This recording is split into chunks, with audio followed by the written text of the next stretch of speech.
Good evening. एक बच्चे ने एक डाउट भेजा जो आया हुआ है एग्जाम में। देखिए क्या था, ये क्वेश्चन सुने पहले। ये तो आगे मैंने कुछ लिखा है पहले आपके लिए, पर क्वेश्चन क्या है। A train can accelerate at 20 centimetre per second square. उसकी एक्सेलरेशन आपको दे दी कि भाई कितनी हो सकती है, and decelerate at 100 centimetre per second square, उससे वो रुक सकती है। Then the minimum time for the train to travel between two station, जो कि 2 किलोमीटर अपार्ट है। ऐसे क्वेश्चन में हम ये मान के चलते हैं कि बीच बीच में स्टेशन नहीं आ रहे हैं, बस ट्रेन चलती रही है। और आपको ये बताना है कि कम से कम टाइम ट्रेन कितना लेगी यहां से वहां तक जाने में। तो मैंने क्या लिखा है यहाँ देखिए, ऐसा सवाल जब भी आए, जब भी कभी आए, solve it by VT graph. आप वेलोसिटी टाइम ग्राफ से जाएं, बेस्ट तरीका है। और फर्स्ट ऑफ ऑल सबसे पहले आप क्वेश्चन से क्या देखें, आइडेंटिफाई दैट, ये पहचान करें whether the maximum speed limit is given और नॉट, कि क्या आपको मैक्सिमम स्पीड लिमिट दे रखी है कि नहीं दे रखी। तो मैं पहला केस लेता हूं, सपोज आपको कोई मैक्सिमम स्पीड लिमिट नहीं दी, जैसा कि इस सवाल में है। क्या इसमें कहीं भी ट्रेन की मैक्सिमम स्पीड लिमिट दी है, मेंशन की है कि इससे ज्यादा ट्रेन की स्पीड होगी? नहीं होगी ना, कहीं नहीं मेंशन कर रखी। तो ऐसे क्वेश्चन को वीटी ग्राफ से कैसे करना है, देखो ये वेलोसिटी और ये टाइम, मैं ऐसा यूनिट में ही ले रहा हूं, टाइम सेकंड में, एंड जो वेलोसिटी है वो मीटर पर सेकंड में। देखिए ये सवाल एक बच्चे ने भेजा, बट मैं आपको दोनों केसेस, मतलब कभी भी ऐसा क्वेश्चन आए कैसे सोल्व करना है, इधर देखिए आप ध्यान से, केवल स्टूडेंट के लिए नहीं, सबका बेनिफिट होगा। इधर देखें, अब अगर मान लो कोई स्पीड लिमिट नहीं है तो आप पहले उसे एक्सेलरेट करा लो और फिर उसे डिसेलरेट करा लो। एक्सेलरेशन का रेट 20 है और डिसेलरेशन का रेट है 100, यानी कि डिसेलरेशन 5 गुना फास्ट हो रही है। 5 गुना फास्ट होने का मतलब है कि आपको एक ऐसा ग्राफ बनाना पड़ेगा, यूं यूं। देखो इसकी स्लोप कम है और उसकी स्लोप मैंने ज्यादा दिखाई है, और इनमें डिफरेंस क्या होगा, अगर इतनी स्पीड भरने में, रुकने में अगर टी नोट टाइम लगा है, तो इतनी स्पीड बढ़ने में जो टाइम लगेगा that will B 5 t note. ये आपको डायरेक्ट आइडेंटिफाई करना है यहां से। देखो एक्सेलरेशन जो है वो 5 टाइम्स कम है रिटार्डेशन से, तो आप शुरू वाली टाइम को 5 गुना ज्यादा दिखा दीजिए उतनी स्पीड तक पहुंचने के लिए, ना कि लास्ट वाले को। अगर ऐसा होता कि एक्सेलरेशन ज्यादा होता 5 गुना, या जितने भी टाइम जो भी होता इसमें, ये तो इस सवाल में है, और रिटार्डेशन कम होता, तो फिर जिधर एक्सेलरेशन ज्यादा है तो शुरू में आप थोड़ी स्टीप लाइन बनाएंगे और बाद में थोड़ी स्लैंट, इस तरह से ये हो जाता। ठीक है, शुरुआत हमने की। मैक्सिमम लिमिट कोई बात नहीं, कुछ दिया ही नहीं है, लेकिन इन्होंने एक्सेलरेशन दे दी। ये एक्सेलरेशन इन्होंने दी है 100 सेंटीमीटर पर सेकंड स्क्वायर, यानी कि जो इसकी स्लोप है वो है 100 सेंटीमीटर पर सेकंड स्क्वायर। तो यहां से वी मैक्स आ गया, क्वेश्चन में दिया नहीं था तो हमने अपनी तरफ से निकाले। मैं वी नोट को मैं वी मैक्स से डिटरमाइन कर रहा हूं, डिनोट कर रहा हूं।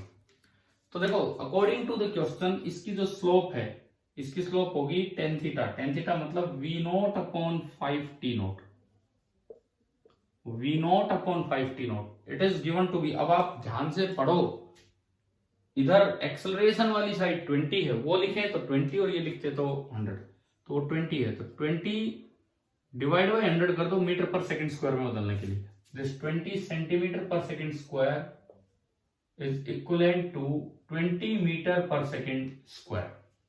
देखिए तो यहां से आपने निकाला तो ये 5 से 20, 20 से 20 गया, तो वी नोट बराबर मैग्नीट्यूड वाइज टी नोट आ गया।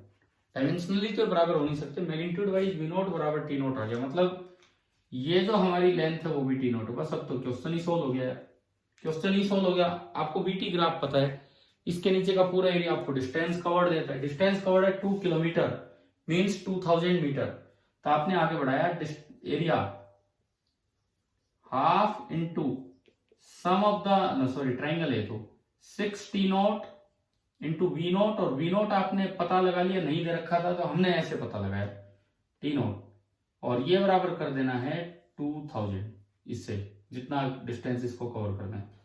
2 से गया 3, तो यहां से टी नोट स्क्वायर आया, T note square 2000 by 3, 20 by 3 into 100, क्योंकि मुझे रूट लेना पड़ेगा, तो टी नोट आ रहा है 10 टाइम्स अंडर रूट 20 बाई 3। तो आपका टाइम टेकन आ गया, देखिए टाइम टेकन ये पूरा 6 टी नॉट है, ये मिनिमम टाइम है जो हम वो वाला केस कर रहे हैं। अगर आप बिल्कुल इसी तरह चला ले जाएं तो ये मिनिमम टाइम, तो टी मिनिमम होगा 6 टाइम्स टी नॉट, ये करेंगे तो 60 टाइम्स अंडर रूट ऑफ 20/3। अब under root 20/3 is nearly 6 point something, 6 point something का अंडर रूट नियरली 2.5 के आसपास आएगा, क्योंकि 25 का 625 होता है। तो this is nearly 2.5, this is nearly 2.5, 2.5 into 60, this is nearly 150 second. अब जो सवाल में 4 ऑप्शन भी भेजे थे बच्चे ने, तो 150 सेकंड के आसपास, 155 सेकंड, आप एग्जैक्टली सोल्व करोगे तो 150 से ज्यादा ही आएगा, 153 154 के आसपास मिलेगा। और नहीं तो आप हम अप्रोक्सीमेटली ऐसे सोल्व करते हैं तो ये आपका आंसर आ गया। परंतु अब जैसे एक सवाल करके चले गए, अगली बार किसी एग्जाम में कोई और सवाल आ जाए और लेकिन उसमें एक कंडीशन लगा दी कि स्पीड लिमिट है, तो वहां फिर हम गलती कर जाते हैं। तो अगर Vmax स्पेसिफाई कर रखा हो तो कैसे करना होता है, देखिए सपोज मान लो मैं इसी में हल्का फुल्का चेंज करूं, सपोज ये मैं बस बार बार सेंटीमीटर हो गया, मैं मीटर में ले रहा हूं। अब तो ट्रेन बहुत जल्दी शायद कवर कर जाए, क्योंकि आपने acceleration metre per second square में कर दी, रिटार्डेशन भी मीटर पर सेकंड स्क्वायर में। तो जब एक्सेलरेशन और रिटार्डेशन बढ़ा दी तो ये तो श्योर है कि मिनिमम टाइम उसे कम लगेगा, क्योंकि बहुत तेज एक्सेलरेट कर दी, बहुत तेज ब्रेक लगा दी, तो यहाँ 150 सेकंड लगे, वहां तो कुछ कमी आना चाहिए। लेकिन मैं एक चीज और इसमें स्पेसिफाई कर रहा हूं कि जो Vmax है, देखो डाउट डिस्कशन का तरीका ये होता है कि हम तो जिस तरह से करते हैं, आप जो डाउट्स भेजते हैं उससे रिलेटेड क्या हो सकता है वो भी आपको सोचना चाहिए। तो वही मैं आपको बता रहा हूं, इससे रिलेटेड और क्या हो सकता था। ऐसा थोड़ी ट्रेन जितनी मर्जी उतनी स्पीड पे चली जाए। सपोज आपको ट्रेन की Vmax दे दी, कितना लें इसमें 100, ट्रेन की Vmax सपोज कीजिए 100 मीटर पर सेकेंड दे दी, कि ट्रेन की Vmax है 100 मीटर पर सेकेंड, और वो मैंने मीटर में कन्वर्ट कर लिया। तो ये काफी तेज ट्रेन है। पहले वाली तो मालगाड़ी थी या पैसेंजर ट्रेन थी, अब की बार तो सुपर एक्सप्रेस ट्रेन आई है। लेकिन एक चेंज कर दिया, सुपर एक्सप्रेस तो है तो ऐसा थोड़ी की स्पीड बढ़ ही जाएगी। तो ऐसे में मिनिमम टाइम निकालना हो, अगेन आप चलिए VT ग्राफ से। ऐसे में अगर आपको मिनिमम टाइम निकालना हो तो अगेन आप VT ग्राफ से चलें, VT ग्राफ से, और देखिए आप पहले ही एक स्पीड लिमिट लगा लो अपनी 100 पे, 100 मीटर पर सेकंड पे एक लाइन लगा लो कि भाई ये तो मेरी स्पीड लिमिट है, ये मेरी स्पीड लिमिट है। अब देखिए शुरुआत एक्सेलरेशन दी है 20 मीटर पर सेकंड स्क्वायर, तो 100 पहुंचने में उसे टाइम कितना लगेगा, 5 सेकंड। 100 पहुंचने में उसे जो टाइम लगेगा 20 के रेट से tan थीटा 20 मानोगे तो 100 तक पहुंचने में 5 सेकंड लगेगा, बस ये कैलकुलेट हो जाएगा। पिछली बार स्पीड लिमिट नहीं थी तो हम टी नोट करते रहे, इस बार स्पीड लिमिट है तो पहली बार में ही टाइम कैलकुलेट हो रहा है कि 5 सेकंड में 100 पे पहुंच गया।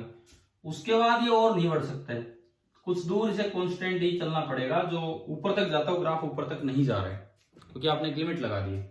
अब देखो रिटार्डेशन तो बहुत फास्ट है 100 मीटर पर सेकंड स्क्वायर, तो 100 से और 0 आने पे ये मानना होता है कि ट्रेन पहले स्टेशन पे भी रेस्ट पे थी और अगले आखिरी स्टेशन पे भी रेस्ट पे, तभी तो सवारी उतरेगी और तभी तो सवारी चढ़ी होगी। ठीक है, तो जो लास्ट स्टेशन आएगा वहां ट्रेन को रुकना होगा। 100 की स्पीड से ट्रेन चल रही थी, 100 की रिटार्डेशन है तो रुकने में लगेगा केवल 1 सेकंड। ये काफी फास्ट रुकना होगा, वही 5 गुना कम हो गया। ये जो टाइम है दैट इज 1 सेकंड। देखो VT ग्राफ इस केस में और उस केस में आपको VT ग्राफ बनाना आता है तो आप ढंग से क्वेश्चन कर पाएंगे, नहीं तो अटक के बैठ जाएंगे। हो सकता है ये सवाल किसी भी एग्जाम में हो जाए, तो ध्यान नहीं हो किस एग्जाम में तो उन्होंने भेजा था, जिसमें भी हो आपकी बुक्स में मिल सकता है, लेकिन आप इससे कॉन्सेप्ट सीखे ढंग से जो मैं यहाँ बता रहा हूँ। अब देखो इसी ग्राफ में कट लग गया और वो चेंज हो गया। कट लगने का फायदा ये हुआ कि यहाँ जो टाइम पता ही नहीं था वो टाइम पता लग गया, लेकिन नुकसान ये हो गया ये बीच का टाइम नहीं पता। बात तो वही पड़ी, यहाँ एक टी नोट निकालना था, वहां भी एक टी नोट निकालना पड़ेगा। इधर और इधर का टाइम तो पता लग गया। अब मान लो कि बीच वाला टाइम टी नोट है, बीच वाला टाइम टी नोट है, तो अगेन टी नोट निकलेगा एरिया से। जो आपका टोटल डिस्टेंस कवर्ड है दैट इज 2000 किलोमीटर। तो जो इसका एरिया बनेगा, जो भी इसका एरिया बनेगा दैट विल बी, ट्रेपेजियम है, half into sum of the parallel side. तो देखिए 5 + 1 6 + टी नोट और ये केवल टी नोट है, तो सम ऑफ द पैरेलल साइड्स बनता है 6 + 2 T note into separation between them, वो क्वेश्चन में दिया गया इस बार, पिछली बार नहीं दिया गया था 100। आसान ये भी है, आसान वो भी है। इसमें कुछ चीजें नहीं पता थी, उसमें कुछ चीजें पता है, बस एक बीच की चीज बड़ी है। Is equal to 2000। 0 0 से 0 0 गया और एक 2 से जाएगा तो 3 प्लस टी नॉट बन जाएगा। 3 plus T not, 3 plus T not, ये कट गया, इज इक्वल टू 20। और टी नॉट आपका कितना अच्छा कैलकुलेट होकर आ गया, 17 सेकंड। पिछली ट्रेन को इस स्टेशन से उस स्टेशन तक पहुंचने में 150 से ज्यादा सेकंड लग रहे थे, ये ट्रेन केवल 17 सेकंड में पहुंच गई है। तो मुझे लगता है शायद आपको ये अच्छे से कॉन्सेप्ट समझ में आ गया होगा, काइनेमेटिक्स मोशन का ये कॉन्सेप्ट, और ये अपनी कॉपी में नोट कीजिए।